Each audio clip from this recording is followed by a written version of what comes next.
आपको प्रमुखता से बताइए। 27 और 28 को सीतामढ़ी में श्री राहुल गांधी और तेजस्वी जी के नेतृत्व में महागठबंधन के तमाम नेतागण आए और वोटर अधिकार यात्रा जो ऐतिहासिक रूप से सफल हुआ, उसके लिए मैं सीतामढ़ी की महान जनता को हृदय से आभार प्रकट करता हूँ। हम लोग के आह्वान पर और नेता के आह्वान पर सीतामढ़ी की सीमा में घुसते ही सैदपुर और बैरगनिया दो जगह 27 को सैदपुर में और 28 को बैरगनिया में सभा हुई। बाकी जगहों पे इस यात्रा के स्वागत में लोग जिस तरह से सड़कों पे जनसैलाब उमड़ा था, इससे लगता है कि इस राज्य में बदलाव की आंधी बह रही है। और इससे पहले बिहार में जितनी भी यात्राएं किसी भी पार्टी की हुई है, इतना जन समर्थन आज तक नहीं मिला। क्योंकि मैं भी नीतीश कुमार जी के पार्टी में था और उन्होंने भी कई यात्राएं सड़कों पे किया, और भी हम लोगों ने रामविलास पासवान जी के साथ भी देखा, पप्पू यादव जी के साथ भी देखा, और भी कई तरह की यात्राओं का मैं पूरी तरह से दर्शक रहा हूं और साक्षी रहा हूं नेता के साथ। इतना जन समर्थन आज तक किसी भी यात्रा को बिहार में नहीं मिला। तो इस यात्रा की व्यापक सफलता पर सबसे पहले तो मैं खासतौर पर सीतामढ़ी का और बिहार वासियों को बहुत बहुत धन्यवाद देना चाहता हूं। अब इस क्रम में आपने देखा होगा, खासतौर पर ये सीतामढ़ी में ये बड़ा ही पावन धरती रहा है आध्यात्मिक दृष्टिकोण से।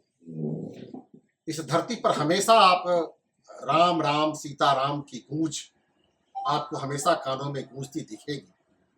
लेकिन हाल के दिनों में जो यह पावन धरती हमेशा राम राम के भक्ति से गुंजायमान रहता था, वो हाल के दिनों में अब मड़ा मड़ा मड़ा से चीख रहा है ये सीतामढ़ी।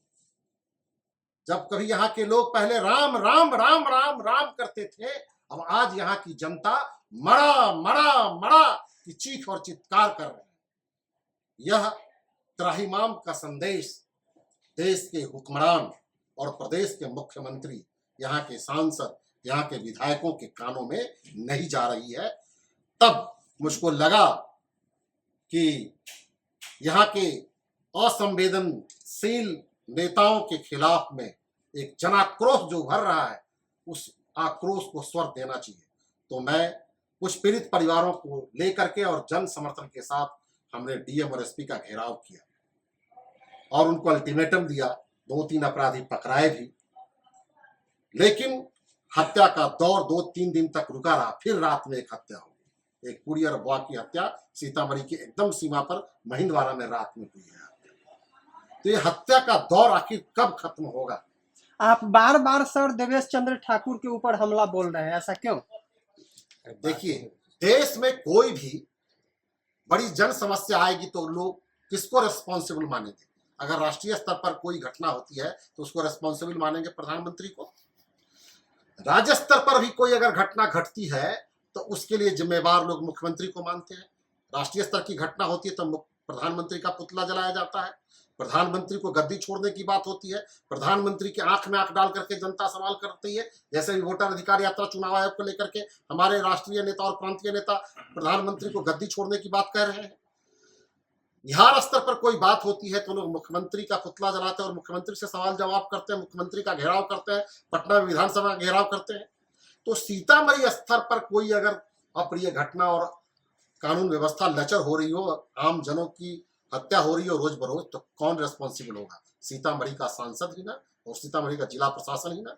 तो सीतामढ़ी जिला प्रशासन को तो हमने घेर करके उस रोज पूरा डीएम और एसपी का घेराव करके उनको जो जनता के स्वर को जो बताना था वो मैंने बताया।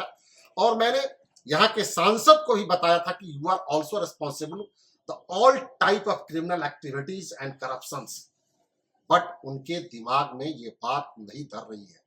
मेरा सीधा सवाल है, जो काम यहाँ के सांसद और विधायकों को करना चाहिए, क्योंकि उन लोगों ने उनको वोट देकर के अपना जनप्रतिनिधि बनाया है और उनके दुख दर्द में शामिल नहीं हो रहे हैं। कोई भी पीड़ित परिवार आपको बताए हम कि जनवरी से लेकर के अगस्त तक अभी तक 3 दर्जन से ऊपर हत्या हो चुकी है, 35-36 हत्या हो चुकी है, लेकिन किसी पीड़ित परिवार के यहाँ हमारे नेता, सांसद और विधायक नहीं जा रहे हैं। तो ये क्या दर्शाता है? ये क्या दर्शाता है? यह उनकी असंवेदनहीनता दर्शाती है ना। इतना असंवेदनशील नहीं होना चाहिए आदमी को।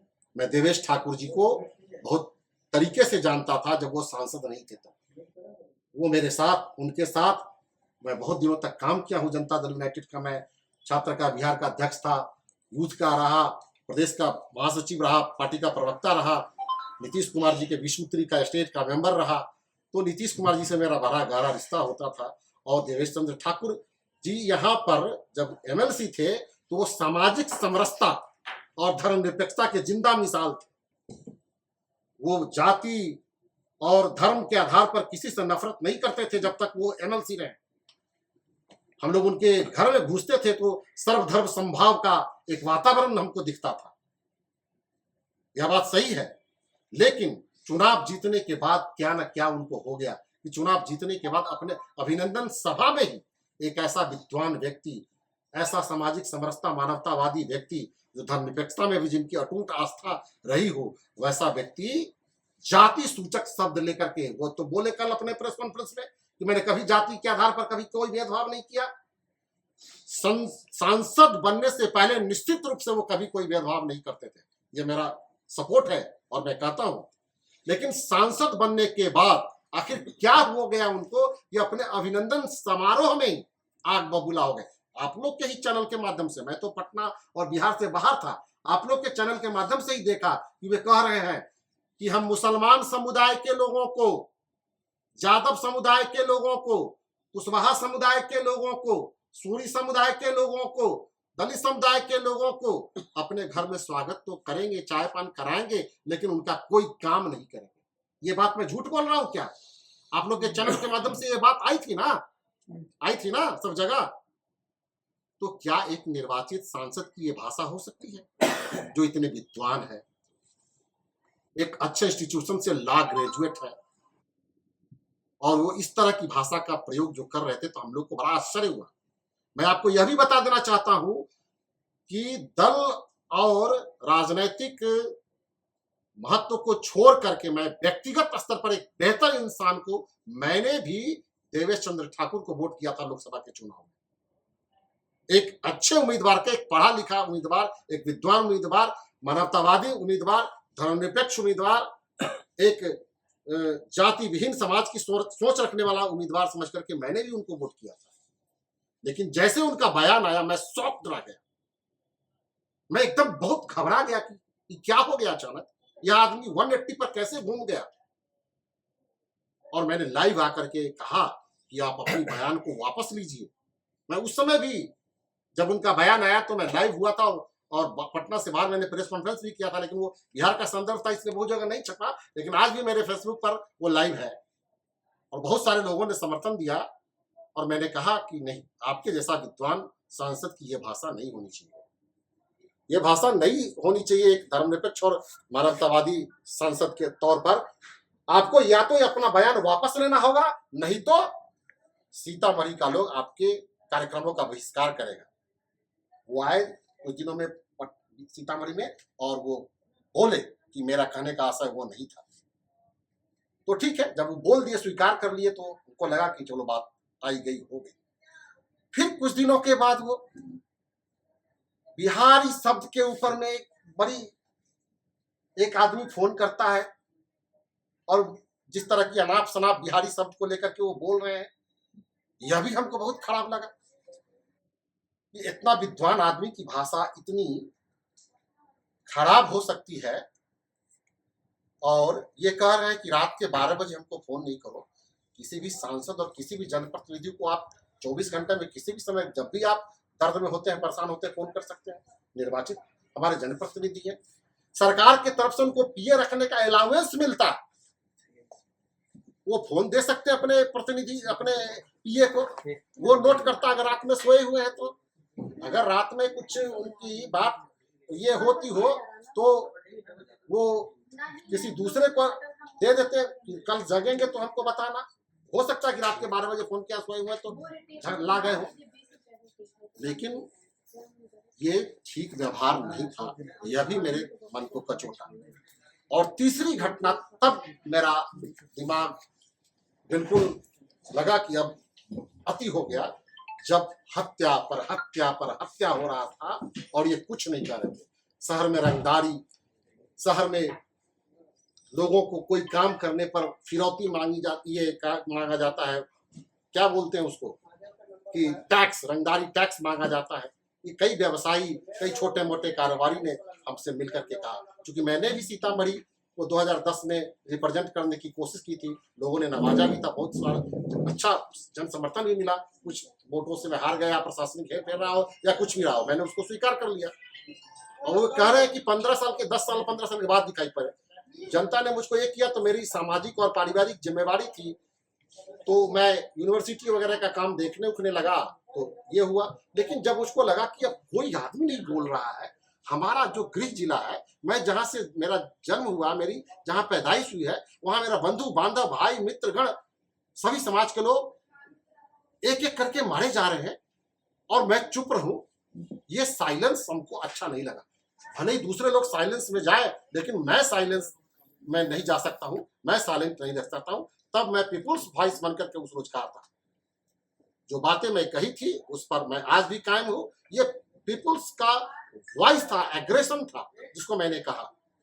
कई बार लोकोक्ति और कई बार मुहावरों के माध्यम से लोग अपनी बात को गर्ज करके कहते हैं। इस देश में भगत सिंह, जॉर्ज फर्नांडिस और कई ऐसे उदाहरण हैं जो इस तरह की बातों को पहले भी कहा था, और मैंने कोई नई बात नहीं कही। और इस पर एक आदमी को जबरन उठा करके मेरे ऊपर में केस कराया गया है। अब देखिए, वो आदमी के पिताजी हमको फोन करके कहे कि हमारा बेटा बिल्कुल निर्दोष है, वो नहीं फोन ये नहीं केस किया है, उसका ईमेल आईडी गलत है, उसका मोबाइल नंबर गलत है, उसका दस्तखत गलत है, इसकी भी जांच होनी चाहिए। मनीष कुमार राउत का कुछ भी सही नहीं है। और वैसे भी जूरिस्प्रूडेंस में विक्टिम को केस करने का अधिकार है, जो लोग पीड़ित है पक्ष, उसको डायरेक्ट केस करना चाहिए। पीड़ित हुआ कुशवाहा समाज का लोग, मुस्लिम समाज का लोग, तो पटना के हाई कोर्ट में वो जो उनका अभिनंदन समारोह में जो बोले थे उसके खिलाफ में केस चल रहा है। एक PIL दर्ज किया है एक लड़का रंजीत कुमार नाम का, जो कई समाज के लोगों को कहा कि इन्होंने वोट नहीं दिया तो ये हमारे यहाँ आएंगे तो चायपान कराएंगे, लेकिन इनका कोई काम नहीं करेंगे, उस पर केस चल रहा है। और कई लोग हमारे संपर्क में हमको बार बार कह रहे हैं कि हम बिहारी स्वाभिमान को गाली, यहाँ के 20 करोड़ बिहारी लोगों को ये गाली देने का काम किया इन्होंने।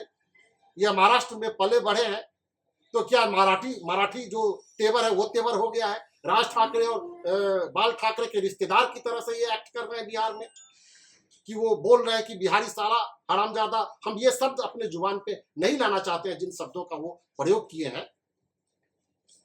तो ये कहां से उचित है, मेरा सीधा सवाल है। उनको इसके लिए भी माफी मांगनी चाहिए।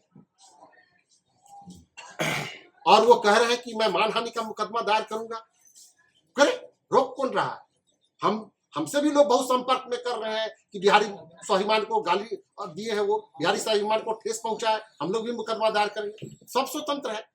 और अंत में मैं ये कहना चाहूंगा कि मैं पीपुल्स वॉइस को लाउड किया हूं, जो जनता में जना क्रोश है, उस स्वर को मैंने आप लोग के माध्यम से, मीडिया के माध्यम से मैंने स्वर दिया है। ये कहां से गुनाह है? ये कोई गुनाह नहीं है। अभिव्यक्ति की स्वतंत्रता है इस देश में, यही तो इस लोकतंत्र की खूबसूरती है। और मैंने कहा है, मैं उस पर कायम हूं। और ये बिहारी को लेकर के, बिहारी को अपमान करने वाले शब्द पर वापस अपने बयान को नहीं करेंगे तो ये जन आंदोलन का स्वरूप बनेगा। और पीड़ित परिवारों से ये नहीं मिलेंगे तो और वो भी धीरे धीरे जन आंदोलन का स्वरूप बनेगा। राघवेंद्र सिंह किसी केस मुकदमे से नहीं घबराता है। मैंने पहले भी कहा है कि मैं नहीं घबराता हूं। मेरे ऊपर में हमला चाहे जैसा होगा, हाथ हमारा नहीं उठेगा। हम पूरे तौर पर लोहिया, कर्पूरी और जेपी के विचारों से के अनुयायी है। जॉर्ज फर्नांडिस के स्कूल के, राजनीतिक स्कूल के, पाठशाला के एक विद्यार्थी हैं। और मेरा ये मानना है कि उन्होंने कहा कि मेरे घर के आगे वो और वो कह रहे हैं कि मैं मानहानि का मुकदमा दायर करूंगा। करे, रोक कौन रहा है? हमसे भी लोग बहुत संपर्क में कर रहे हैं कि बिहारी स्वाभिमान को गाली दिए हैं, वो बिहारी स्वाभिमान को ठेस पहुंचाए, हम लोग भी मुकदमा दायर करेंगे। सब स्वतंत्र है। और अंत में मैं ये कहना चाहूंगा कि मैं पीपुल्स वॉइस को लाउड किया हूं। जो जनता में जनाक्रोश है, उस स्वर को मैंने आप लोग के माध्यम से, मीडिया के माध्यम से मैंने स्वर दिया है। ये कहां से गुनाह है? ये कोई गुनाह नहीं है। अभिव्यक्ति की स्वतंत्रता है इस देश में। यही तो इस लोकतंत्र की खूबसूरती है। और मैंने कहा है, मैं उस पर कायम हूं। और ये बिहारी को लेकर के, बिहारी को अपमान करने वाले शब्द पर वापस अपने बयान को नहीं करेंगे तो ये जन आंदोलन का स्वरूप बनेगा। और पीड़ित परिवारों से ये नहीं मिलेंगे तो और वो भी धीरे धीरे जन आंदोलन का स्वरूप बनेगा। राघवेंद्र सिंह किसी केस मुकदमे से नहीं घबराता है। मैंने पहले भी कहा है कि मैं नहीं घबराता हूं। मेरे ऊपर में हमला चाहे जैसा होगा, हाथ हमारा नहीं उठेगा।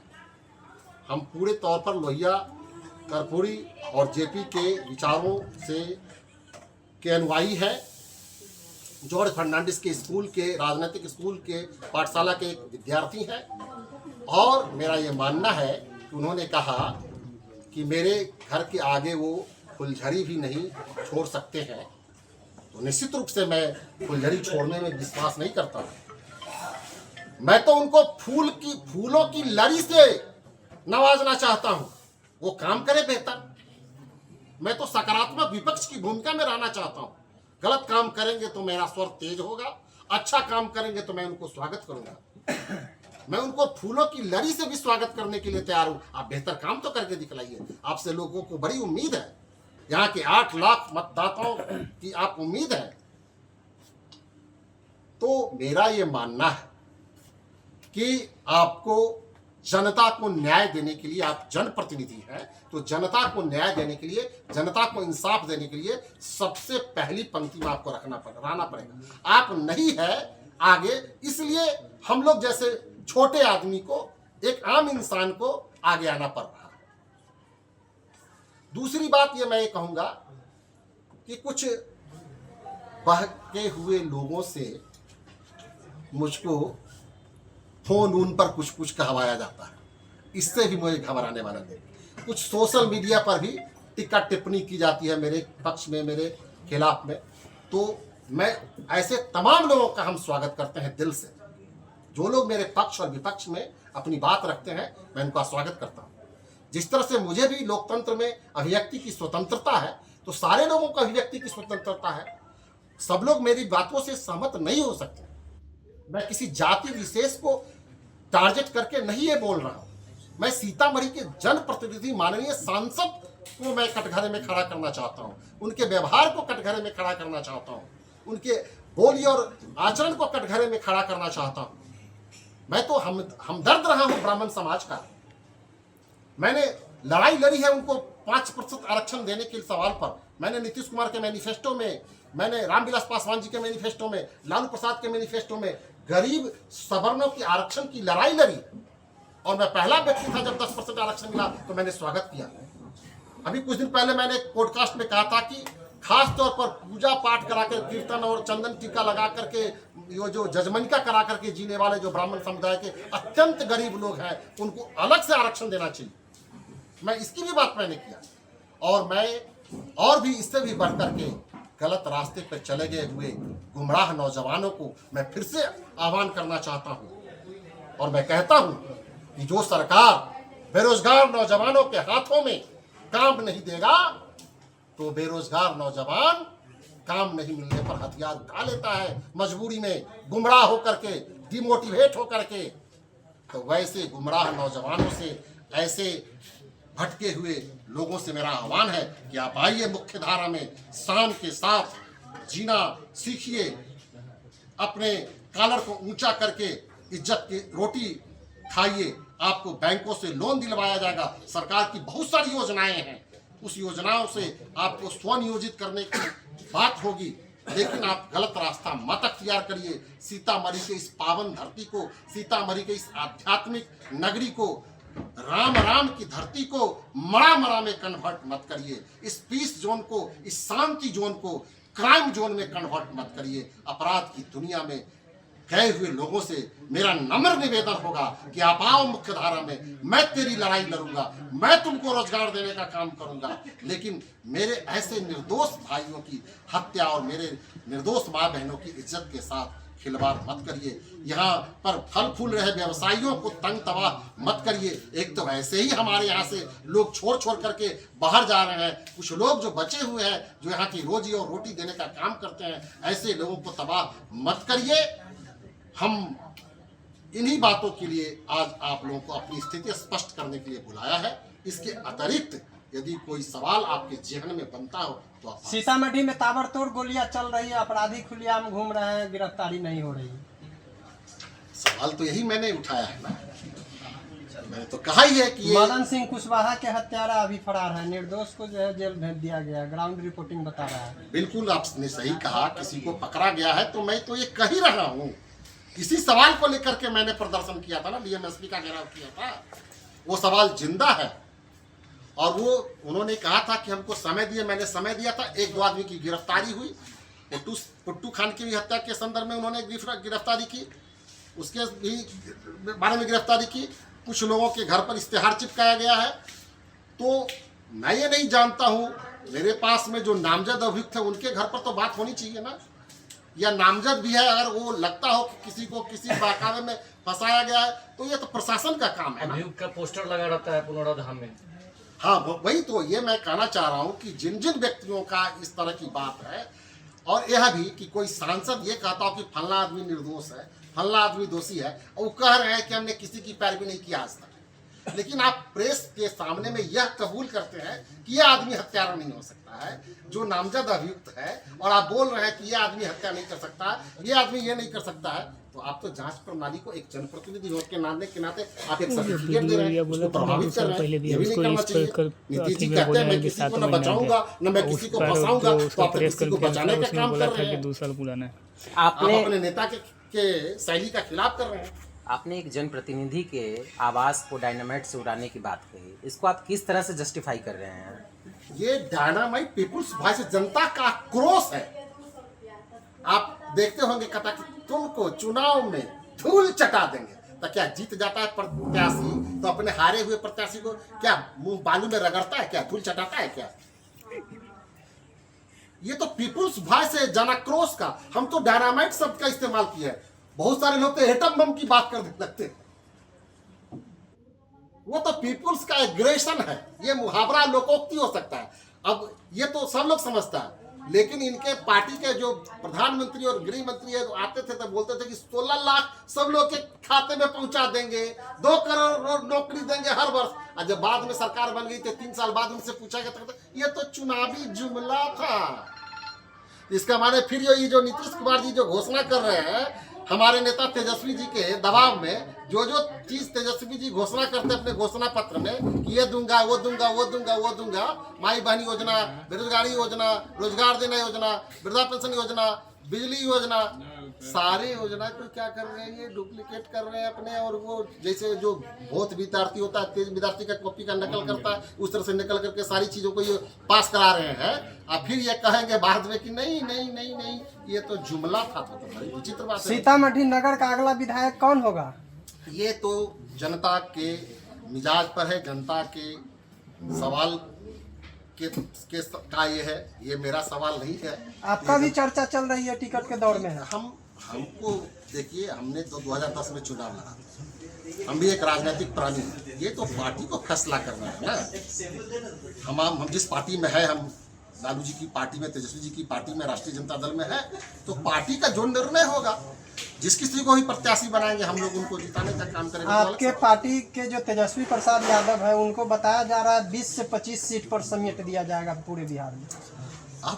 अब ये कैसे होगा? पूरा आप लोग के माध्यम से हम हमेशा सर्वे देखते रहते हैं, चुनाव का सर्वे। आप ही लोग के प्रेस के माध्यम से देखते रहते हैं, उसमें सबसे एक नंबर पर चल रहे हैं तेजस्वी जी। और जो रेफरेंडम आ रहा है उसमें लगता है कि 2/3 बहुमत से सरकार बनी। सर आपके ये मित्र हैं, हमको बताइए कि आप अपने गांव के मुस्लिम के साथ भेदभाव करते हैं और मैसौल के मुस्लिम को सपोर्ट करते हैं। ये बहुत अच्छा सवाल हमको बताइए क्या कहना है। और वो और सवाल किए हुए हैं, केवल एक सवाल नहीं किए। जो पुट्टू खान मन ने और एक वीडियो बनाया था, एक सांसद के बगल में एक पोपट पीपी बैठा, उन्होंने आप पर आरोप लगाया कि आप सांसद के बगल में एक पोपट पीपी बैठे हुए थे और वो पोपट पीपी ये बोल रहे थे कि इनके ऊपर में 36 से ऊपर मुकदमा है, इनको गुंडा एक्ट लगाना चाहिए। अरे भाई हम कोई आपराधिक मामलों में थोड़े ही है, हम कोई आपराधिक मामलों में है।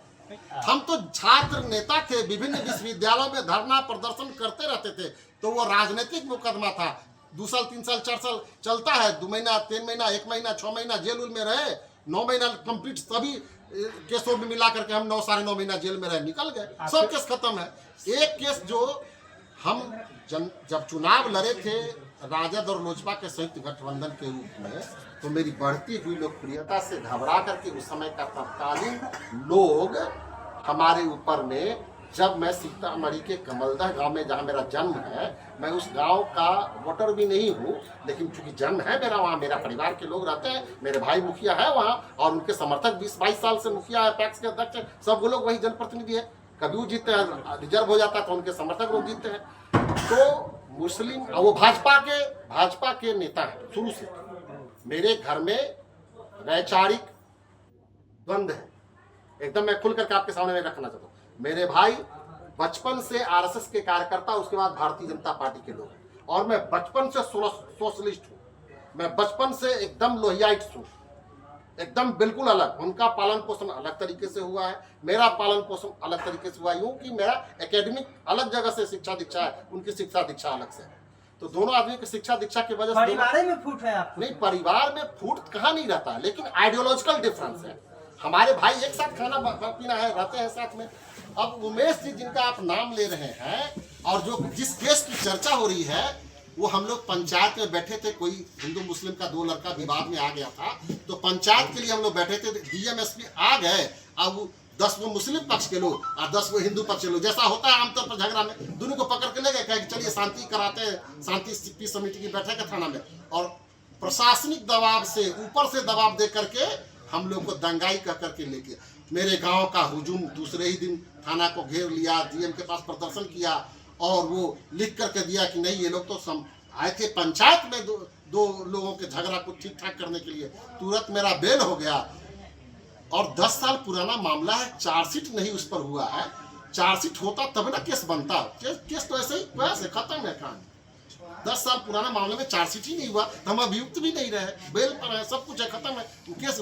हाई कोर्ट में जाएंगे, चाहे कोर्ट में अपील करेंगे, भाई अभी तक चार्जशीट नहीं हुआ है, स्वतः वो खारिज हो जाएगी। हम समझ नहीं रहते कि केस अभी तक जिंदा है, वो तो केस ऐसे ही खत्म होने वाला है, खत्म। लास्ट सवाल है सर, पिट्टू यानी पुट्टू खान से संबंधित। और दूसरी बात, जो आदमी संवैधानिक पद पर है पीपी, और वो किसी दल के प्रवक्ता और किसी दल के सांसद के प्रवक्ता की हैसियत से बैठता हो प्रेस कॉन्फ्रेंस में, एक कॉन्स्टिट्यूशनल पर्सन, एक संवैधानिक व्यक्ति, दिस इज हीनियस, ये शर्मनाक, ये गैर कानूनी है, दिस इज इल्लीगल, ये गैर कानूनी है, ये निंदनीय है, ये घोर चिंता का विषय है। हम तो उदाहरण देते हैं, अरुण बाबू हम लोग के नेता थे, उस समय हम जनता दल यूनाइटेड में थे, वो जनता दल यूनाइटेड के जिलाध्यक्ष थे और उनको पीपी बनाया गया। उसके बाद से हम लोग के पार्टी के किसी कार्यक्रम में भाग नहीं लेते थे, किसी भी कार्यक्रम में भाग नहीं लेते थे। अभी एक पत्रकार, अभी हमारा छोटा भाई आनंद बिहारी बन गया, उस समय छात्र का अध्यक्ष था वहाँ, राजनीतिक पार्टी, ये पत्रकार अभी है बने हुए, ये भी उसका देंगे अरुण बाबू की। उसके बाद किसी दल में नहीं, दल के किसी कार्यक्रम में भाग नहीं लेते थे। राजनीतिक पार्टी का पट्टा पहन करके वो विपक्ष को सफाया करने की बात करते हैं। अब ये तो बताइए, ये कितना गैर कानूनी काम है कि एक संवैधानिक व्यक्ति, इसलिए मैंने उनके लिए पोपट सब, और पोपट फिर कल कहिएगा कि पोपट क्या है, तो पोपट तोता होता है, पोपट तोता का नाम होता है। जिस तरह से अभी चुनाव आयोग, ईडी और सीबीआई मोदी का तोता है, उसी तरह से एक दल के वो और किसी व्यक्ति के वो पोपट है, और वही पोपट अभी हमारे सांसद की गरिमा को धूल दूषित कर रहे हैं, ये जान। Thank you.